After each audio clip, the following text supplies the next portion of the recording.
Mass మహారాజా రవితేజ హీరోగా ప్రముఖ నిర్మాత దిల్ రాజు నిర్మిస్తున్న చిత్రం రాజా ది గ్రేట్. ఈ చిత్రానికి అనిల్ రావిపూడి దర్శకత్వం వహిస్తున్నారు. రాజా ది గ్రేట్ సినిమా ప్రారంభోత్సవం శ్రీ వెంకటేశ్వర క్రియేషన్స్ బ్యానర్ లో దిల్ రాజు సమర్పణలో శిరీష్ ఈ చిత్రాన్ని నిర్మిస్తున్నారు. గత సంవత్సరం అసలు సినిమాలేవీ చేయకుండా గ్యాప్ తీసుకున్న రవితేజ ఇప్పుడు వరుస సినిమాలకు కమిట్ అవుతుండడం విశేషం. ఏదేమైనా రవితేజ వరుస సినిమాలకు కమిట్ అవ్వడంపై అభిమానులు ఆనందం వ్యక్తం చేస్తున్నారు. ప్రస్తుతం రవితేజ బేబీ భవ్య సమర్పణలో లక్ష్మీ నరసింహ ప్రొడక్షన్స్ పతాకంపై నల్లవలపు శ్రీనివాస్ వల్లభనేని వంశీ నిర్మిస్తున్న టచ్ చేసి చూడు అనే సినిమాలో నటిస్తున్నారు. ఈ చిత్రం ద్వారా విక్రమ్ సిరికొండ దర్శకుడిగా పరిచయం అవుతున్నారు.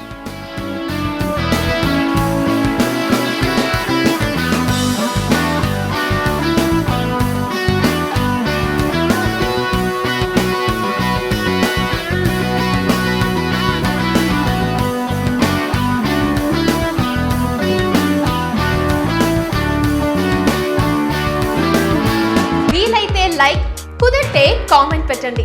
ఇలాంటి ఇంట్రెస్టింగ్ బ్రేకింగ్ బిగ్ న్యూస్ మాకు తెలిసిన వెంటనే మీకు తెలియజేస్తాం. దీనికి మీరు చేయవలసిందల్లా ఇక్కడ కనిపిస్తున్న సబ్స్క్రైబ్ బటన్ ని నొక్కి సబ్స్క్రైబ్ అవ్వండి.